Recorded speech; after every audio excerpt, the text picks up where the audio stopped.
Dr. Seema Tandon on behalf of RRTC team. Welcome Dr. Zaira Mosul for taking out time for taking a session on breech delivery and shoulder dystocia. And also, I welcome all the participants for attending this session. Over to you, Dr. Zaira. Basically, the most important thing that we need to remember about breech is that whenever we'll be talking about breech or giving you a presentation, the first thing we will be talking about is diagnosis. The first and foremost thing is you have to you should know how to diagnose a breech. Number one. Now, after we've done the diagnosis bit, once we've diagnosed breech, we have to decide whether we leave this patient for a normal vaginal breech birth or we take her up for a cesarean section. So the second important thing after we've made a diagnosis of breech is we have to know when do we leave a patient for a vaginal breech delivery. And which patient is to be taken up for a cesarean section straight on, where we are not leaving the patient for a normal vaginal breech. And the third part is, if we are leaving the patient for a vaginal breech birth, how do we go about conducting the delivery? And what are the problems that we may encounter? And how these problems can be negotiated. So basically, the whole presentation is diagnosis, how we are going to be diagnosing, number one.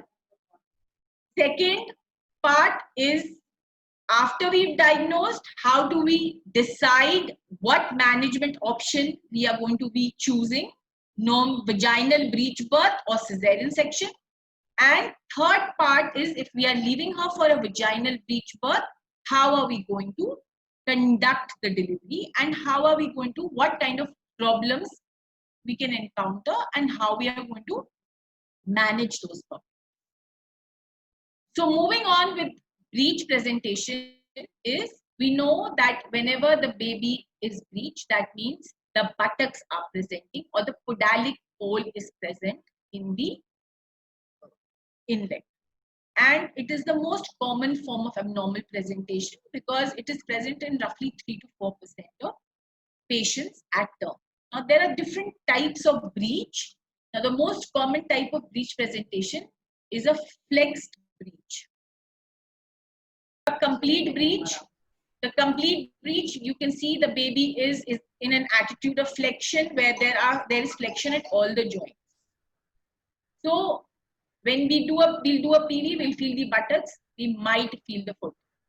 In a frank breech or an extended breech, the baby, the legs are totally extended and you only feel the buttocks. In a footling or a knee presentation, as you can see, one of the presenting parts which you will easily feel in a loose bag of membranes will be either the foot or the knee. So these are the different types of breech presentation. A complete breech. So as we said, the first thing that we need to do is, as soon as the patient comes in labor or during the end of a pregnancy at term, we have to make a diagnosis. And when we do a per abdomen examination, the most important thing we have to always remember is that whenever we are in the OPD, we always tend to ballot the pelvic. We always do the pelvic grips, but we always never, I think it has become a habit now, by habit I must say, never really bother to do the fundal grip. Breech is always diagnosed when you are doing both grips. Because it is only when we compare what we can palpate in the fundal area to what we can palpate in the pelvic area do we make a diagnosis of breech on a abdominal examination. So please, whenever you have a patient in labor, do a fundal grip. You will be feeling the ballotable hard head in the fundal region and the broad irregular podalic part in the pelvic. And sometimes one leading clue is that in breech presentations, the fetal heart sound is usually heard in the region or above the umbilicus. And when we do a PV examination, if the patient is dilated, we might feel a very prominent bag of membranes, and through that we might be able to feel the buttocks or the foot. Now, if the membranes are ruptured, you might feel the buttocks and you might feel the anal opening. Now, sometimes people confuse in late labor face with breech. So we always insist that if you can feel an opening and when you introduce your finger into that opening, the anal sphincter grips, number one, grips your finger. And when you take that finger out, one other important thing that you must always look for is presence of meconium. So if you have meconium present in that opening where your finger has entered, then it's probably a breach. Now, the other point to remember is that the anal opening and the two trochanters are usually the ischial tuberosities, the two ischial tuberosities and the anal opening are usually in a straight line. And if in a face presentation you are confusing it with breech, the mouth and the two malar prominences, they are usually forming a triangle. So at times it is difficult, but these are some of the things which we may always look for if we are confusing a breech or with a face. Now, today we have ultrasonography, and all of us in patients, we are suspecting breech, we get an ultrasound done, and we can almost confirm everything on ultrasound. The presentation, the number, the baby weight, which is very, very important if you are getting ultrasound parameters done. So ultrasonography is very, very important. And the other important thing is that whenever we are making a diagnosis of breech, it is always good practice if we have made a diagnosis in early labor or if we have the facility for ultrasound to go in for ultrasonography, because in breech presentation, it is very important that we know where is the placenta located, so that we are not dealing with a breech with placenta previa, because in that case, you would have to do a cesarean section.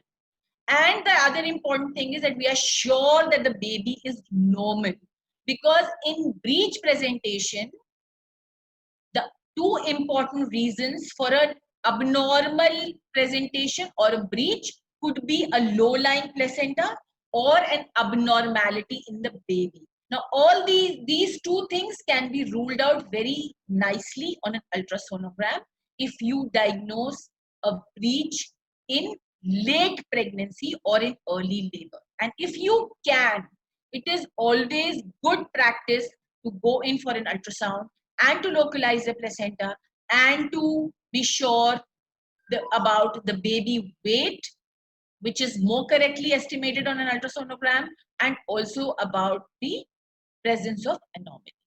X-ray abdomen at times we still resort to in places, especially in places where there is no facility for an ultrasound and you are making a diagnosis of breech in labor.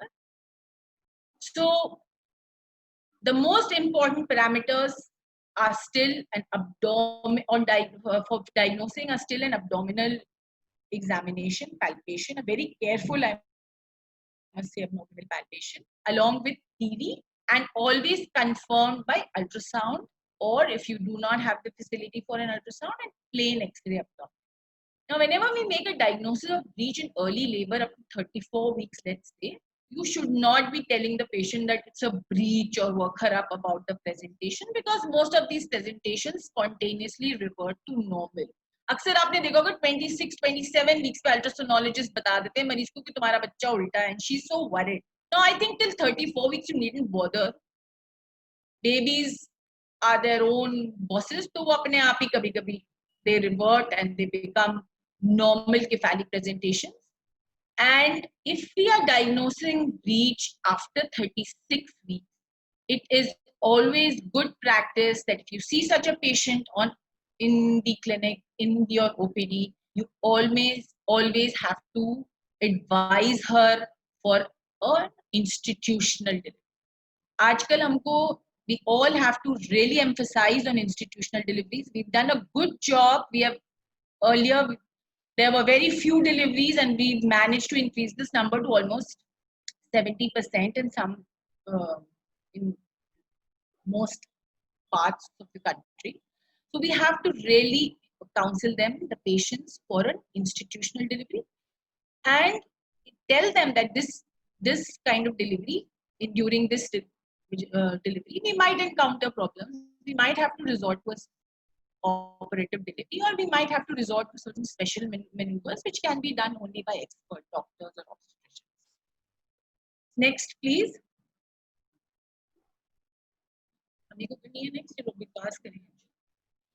Now, the other part is, after we've made the diagnosis of breech, after we've got it confirmed on ultrasound, you have to discuss or decide how you're going to deliver.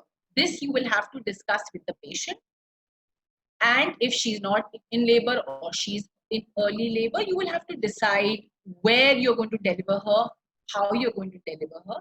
And depending upon the resources that you have, you will have to either keep her, or in elective cesarean, you might even have to even refer. Now, the prerequisites for a vaginal breech birth are: number one, the patient should be term. ना pre term को आपको normal deliver कराना है, ना post term को आपको normal deliver कराना है. Post term, if she is not going in labour, she is a breech presentation, you have to have a, you should be very very cautious, क्योंकि आदमी को लगता है हाँ हो जाएगा, you the patient might land up in a complication. So सबसे पहली चीज, the patient should be term. She should neither be preterm, she should neither be post-term. The other important thing that we emphasize on, that the baby should neither be too big nor too small. So the baby should not be more than 3 kgs. Now this assessment sometimes you can make clinically, and sometimes you can even, you have the ultrasound report which mentions the weight of the baby. So the other important thing is the baby weight or the baby size. Then the type of breech. If you know that the breech is a footling presentation, please do not go for a normal delivery, because the chances of cord presentation are very high in a footling presentation, of the order of 13%. And the patient, if there is a cord prolapse, we all know what happens in the labor. So if you diagnose a footling presentation in advance, please prepare or refer in time for a cesarean. The other important thing is that you always, if with a breech presentation, should do a pelvic evaluation, and if you feel that the pelvis is good enough for this particular baby, leave for a vaginal. The fifth important thing is that the patient should not have any complications.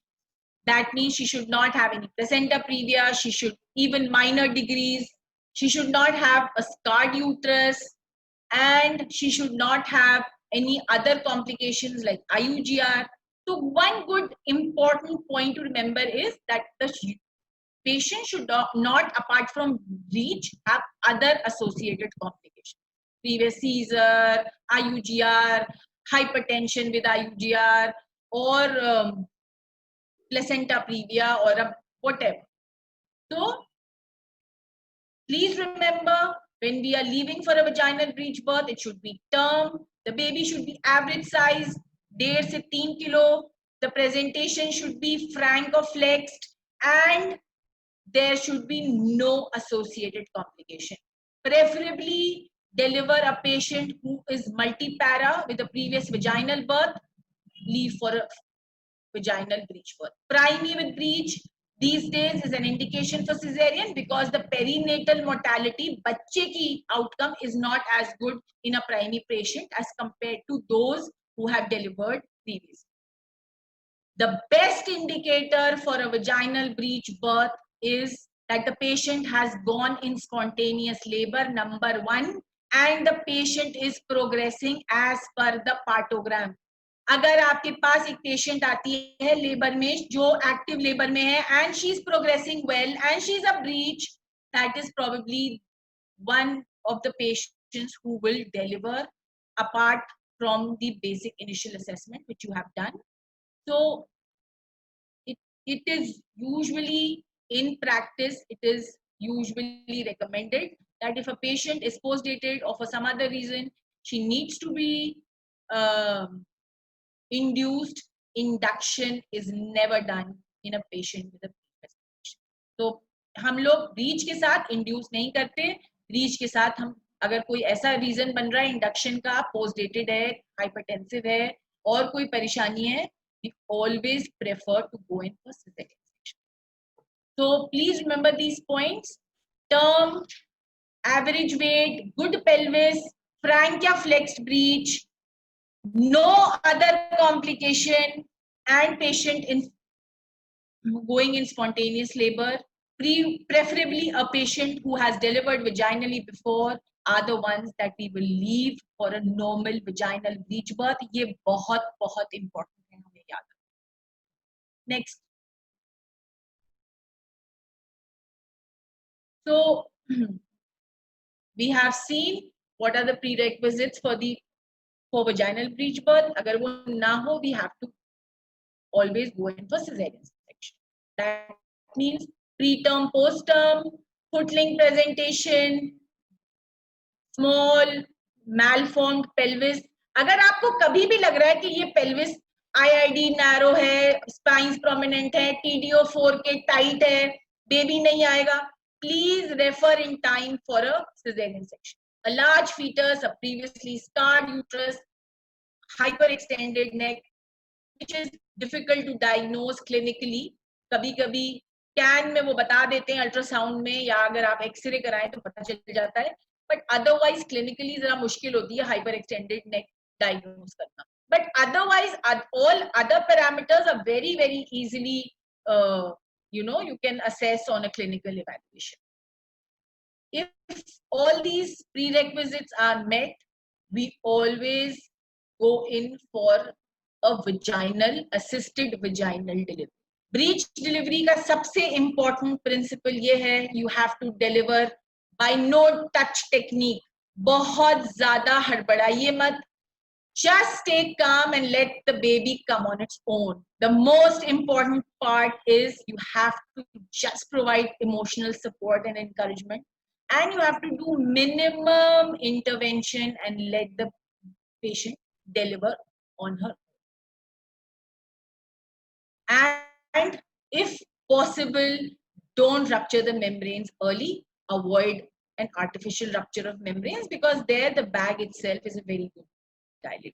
So if your patient is progressing well and all the prerequisites for vaginal breech birth are met, you are not going to encounter any problem conducting a vaginal breech delivery. Next.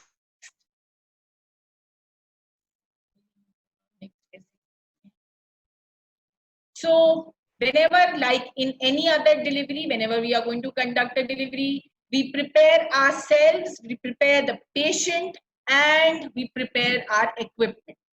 So we prepare ourselves by putting up our sterile gowns, gloves, and by doing a thorough hand wash before we put on our gloves with soap and water. We prepare the patient by first offering her emotional support, by telling her it's all right, that she's going to be delivering normally. Clean the vulva with antiseptic solution, drape her with a sterile drape. If necessary, if the breech is not very low down into the pelvis, you might not want to catheterize the bladder, but if you feel the bladder is too full or there's some issue, you can catheterize the bladder if necessary. And when the breech starts to distend the perineum, क्योंकि हम एक prerequisite ये बता रहे हैं कि previous vaginal delivery हो चुकी है जिस मरीज में, उसमें आप ट्रायल या वजाइनल ब्रीच बर्थ कंडक्ट कराइए, तो usually these patients do not have issues delivering. When the buttocks start to distend the introitus, then infiltrate with local anesthetic and be prepared for giving an epision. Please never hurry or try and never hurry up the woman to push and deliver. So just let her push at her own pace in a relaxed manner, and the obstetrician, most importantly, has to stay relaxed. Next. Okay. Next, Mr. Vikas. Next, please. So, when you can see the buttocks distending the vagina, and the woman feels the urge to push, you may, after infiltrating, give an episiotomy. Then, after you've given the episiotomy, you can see the buttocks delivering one by one. ठीक है? Or you can see how you have to let the buttocks come on their own. Never try to pull anything out. If it is coming on its own, let it come on its own. After you have, as the buttocks and the legs deliver, just put your hand plinting the femur and gently flex and deliver the leg. And similarly, after you have delivered one leg, repeat for the other. Your internet connection is unstable. Are bhaiya jaldi aao. Mr. Vikas, can you just switch on to the next?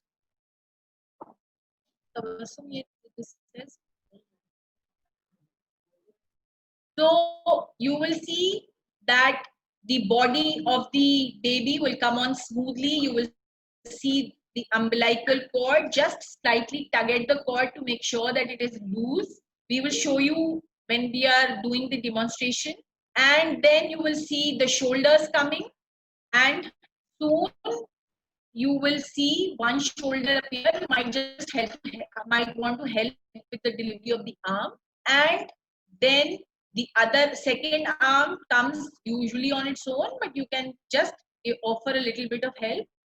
Once the baby's shoulders deliver, please make sure that the back does not rotate. It stays up or anterior. Up means towards the mother's abdomen. That is anterior. And you can gently even rotate to deliver the arm. After you have delivered the arms, you just have to wait patiently. Next, please. So you can see here in the photographs that gentle rotation has been done to deliver the arm. Right? So in a vaginal breech birth, sometimes, so this we will talk about, this slide we will discuss a little later when we are talking about problems encountered in breech delivery. Can we have the next slide, Mr. Vikas?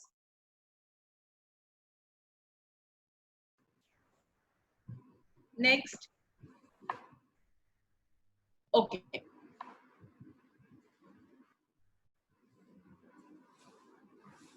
See? So after you have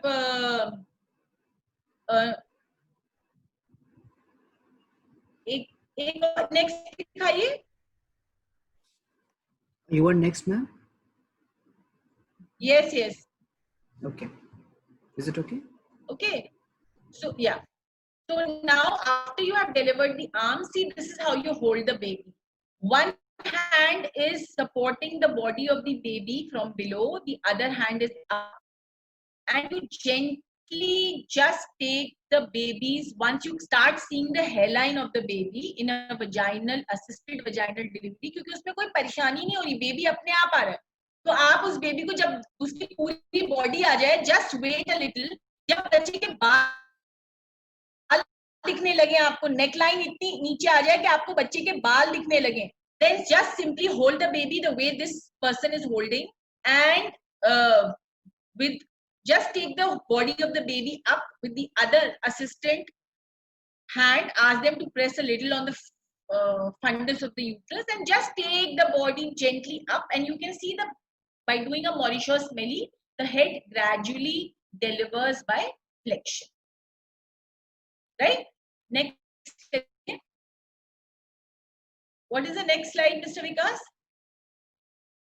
Sometimes Sometimes you might Yeah. want to use in a low down head the release forceps, but usually the baby's head in an assisted vaginal breech birth comes on its own with minimum effort by the obstetrician. Now, sometimes, can you just go back to the nuchal arm? Go back slide, पीछे ले Yeah, जाइए let's go. 5-6 Yeah. slide. Nuchal arm. This is और इससे भी पीछे, just 1-2 more पीछे. okay. One more back. One more back. Yeah, back. Yeah. Now here. Now sometimes you see actually in most cases of vaginal breech delivery, आपको इतनी जल्दी से खटाखट baby just comes on its own. Usually the baby becomes hypoxic in 5 minutes. So that's a long time. 5 minutes बहुत होते हैं. So you have 5 minutes to deliver the baby. ठीक है? इसीलिए हड़बड़ाइएगा मत. अगर आप घड़ी देखें तो शायद हम लोग तो पैनिक 30 सेकंड में ही स्टार्ट करने लगते हैं. Most breech deliveries are over in 1 minute. Just give them a little time. कभी-कभी baby को भी cry breech delivery के बाद मैंने ये बहुत notice किया that every time I did a breech delivery, the baby took a little few extra seconds to cry. So just do a good suction and stimulate the baby, and the baby starts crying. आराम से revive करने में कोई मुश्किल नहीं होती, provided your steps are right. So कोई आराम से relax, dry, do a good suction. And I think in most cases that's enough. But if your patient, so 5 minutes we have to deliver the baby, and 5 minutes is a long time.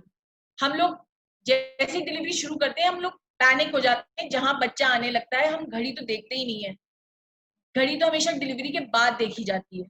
तो in most cases the delivery in a breech will be an uneventful delivery where you will not have much problems. But sometimes the buttocks of the baby come and you have stuck up arms. Now usually the stuck up arms occur especially when the arms are extended by the head.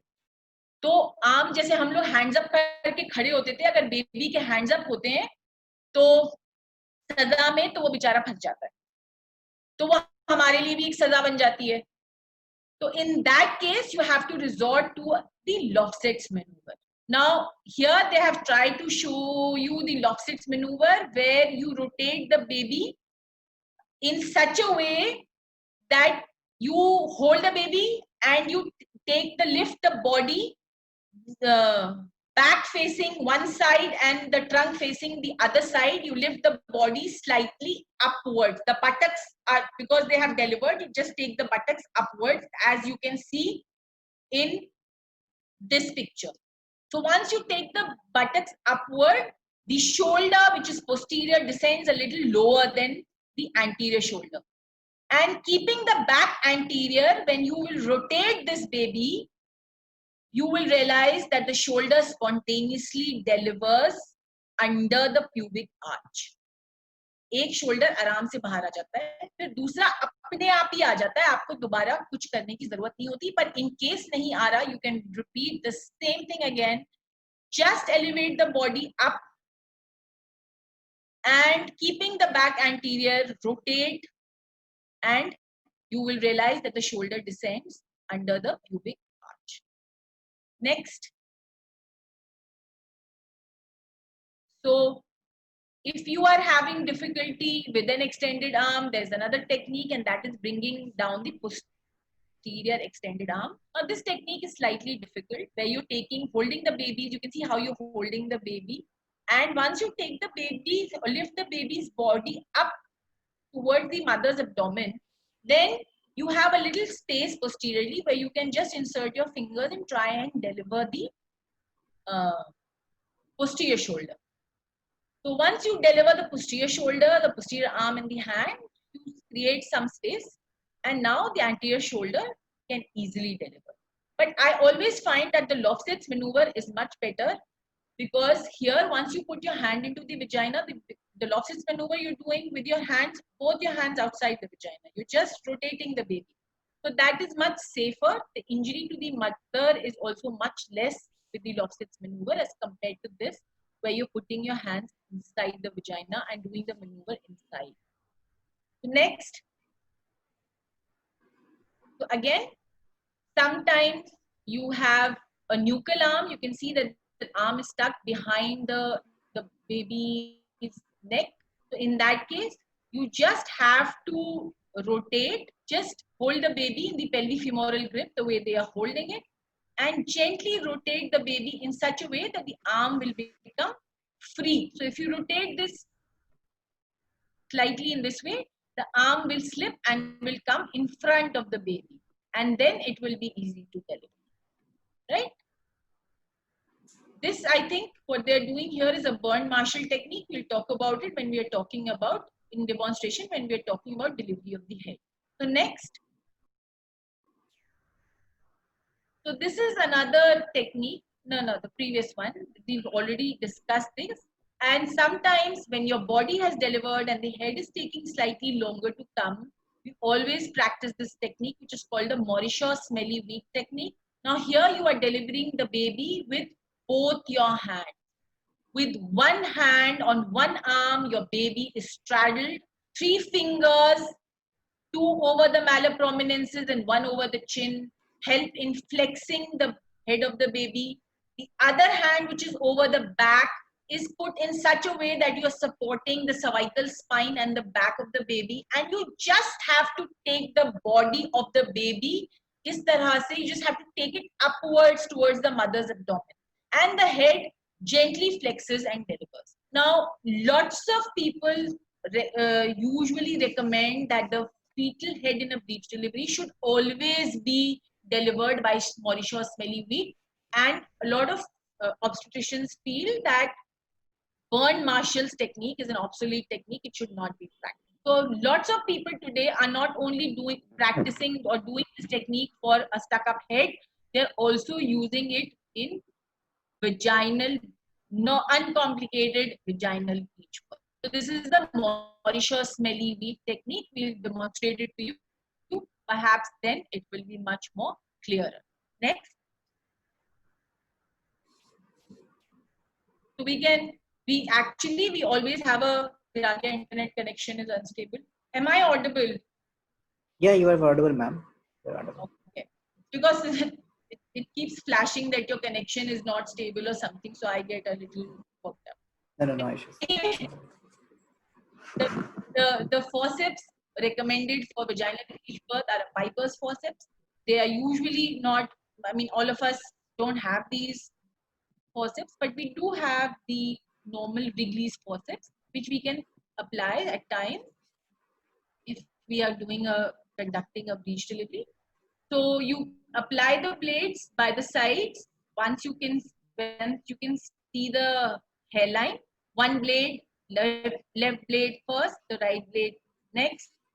Put them one by one and then lock the blades and just take the handle and the body up, and you will be able to easily deliver the head.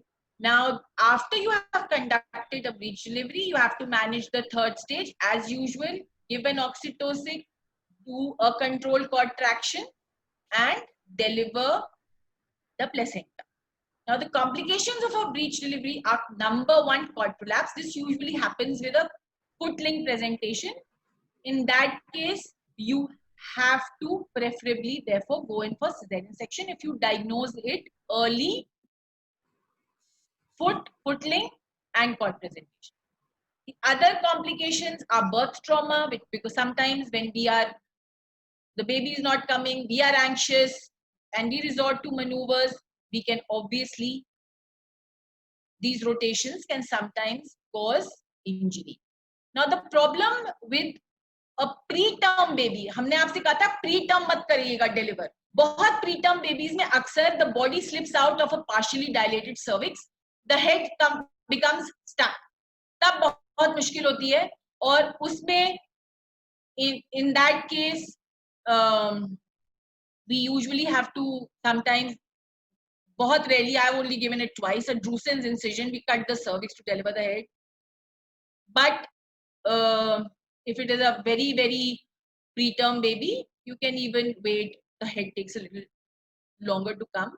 And if you feel that this baby will not come at all, it's no point in giving a Drusens. You can wait and patiently and wait for the head to come after the cervix is adequately. Of course, there are injuries to the baby, injuries of all kinds to the arms, to the abdominal organs, a broken neck. So you have to, after you have conducted a breech delivery, it is always good practice to do a thorough evaluation of the mother.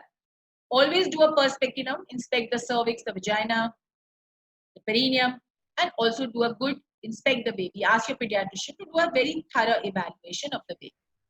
Okay, let's move on to the PowerPoint presentation of shoulder dystocia. So we already know that shoulder dystocia is one of the most important emergencies that we should be very, very adept at managing. So in this session, the objectives will be, we should be able to anticipate and identify high-risk cases. Number one, we should be able to diagnose shoulder dystocia. And then there are certain management strategies which we should know, because we do not really have much time in shoulder dystocia because the head has come and the shoulders are not delivering. So shoulder dystocia is a condition where the head delivers and where the shoulders fail to deliver following the delivery of the fetal head. It is an emergency, and if we do not manage adequately the patient, the risk of perinatal mortality is very, very high. And it is very common in diabetic women having large babies. Next. So please remember, should anticipate shoulder dystocias in patients who are dope.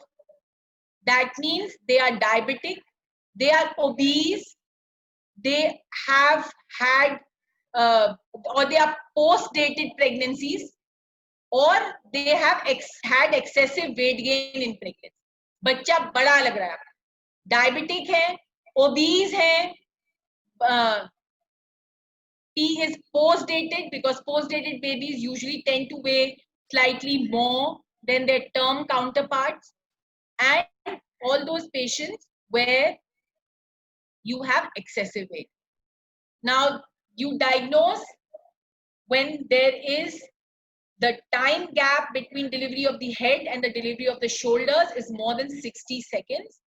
And you see a typical sign which is known as a turtle sign. जैसे आप turtle आपने कभी देखा होगा, कभी किसी कछुए को सर वो अंदर कर लेता है, ऐसे ही in shoulder dystocia the head comes, but ऐसा लगता है कि वो कुछ आधा निकला है और आधा अंदर है. So in that situation, you have to call for help. Note the time of the delivery of the head. Please ask the woman to stop pushing, because then the shoulder further gets impacted and it's difficult to deliver. Ensure an empty bladder, and assess if there's less space, she's not a very grand multi, you have limited space, you have to give an episiotomy. Next. So this is the mnemonic. Ask for help, do the McRoberts maneuver, hyperflex and abduct the thighs. Then give suprapubic pressure. Rotation of the, if in case it doesn't come just by hyperflexing and abducting the thighs and suprapubic pressure, you can put in your hand and push the shoulder. So because the shoulder is in the AP diameter, you can push it slightly, the posterior shoulder, so that it gets or comes in the oblique and delivers. Because in this case, the shoulder is stuck over the pubic symphysis. And then you can even at times, after giving an episiotomy, also try and deliver the posterior arm. Once you deliver the posterior arm, the delivery of the baby is relatively easy. If you cannot do it in the lithotomy position, you can even ask the patient to adopt a position which is called an all-four position. जैसे हम घोड़े बनते हैं ना बच्चों के लिए पीठ पे बिठा के, that is the position which you have to ask the patient to adopt. So next slide. So see, this is what they're doing. They have hyperextended and abducted the knees. Okay? And they're giving, this is a McRoberts maneuver. They're giving suprapubic pressure, and while the knees are hyperflexed and abducted, and the suprapubic pressure is being given, you just have to offer gentle traction to the head so that this shoulder, which is stuck here, gets disimpacted and enters the vaginal birth canal. Next. So this is, you can rotate the anterior shoulder. This is the wood screw maneuver. आपने हाथ पीछे से डाला, posterior arm को हल्के से hook करके थोड़ा नीचे खींचा, and then rotate it anteriorly.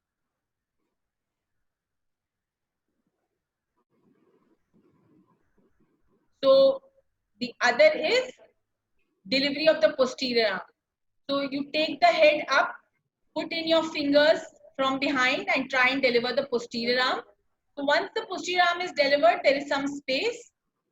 After that, you can rotate and deliver the anterior arm, right? If you cannot do it in lithotomy, you can even try doing this when the patient adopts an all-four or a hand and knee position. In case the fetus is dead, you can break the clavicle and deliver. Now, that is only possible with a dead fetus, and that is known as a clidotomy. Next, after you have delivered or you have been successful in managing shoulder dystocia, perform active management of third stage, watch for PPH, assess the birth canal for any tears, do a good assessment of the fetus for any injuries, and counsel the patient and the family. And all the documentation, of course, has to be done by the doctor concerned or the team managing the case. Next. So these are the complications. The most important complication is brachial plexus injury. So your baby might have a little arm deformity. Usually it takes care, it recovers pretty well. You might have to resort to clavicular fracture, which we usually, clidotomy, which we usually do in a dead baby. And then, of course, if we are unable to deliver in time, there can even be fetal death. The maternal complications are postpartum hemorrhage, and all these manipulations can lead to third and fourth degree perineal tears. So these you have to diagnose and manage well. Next.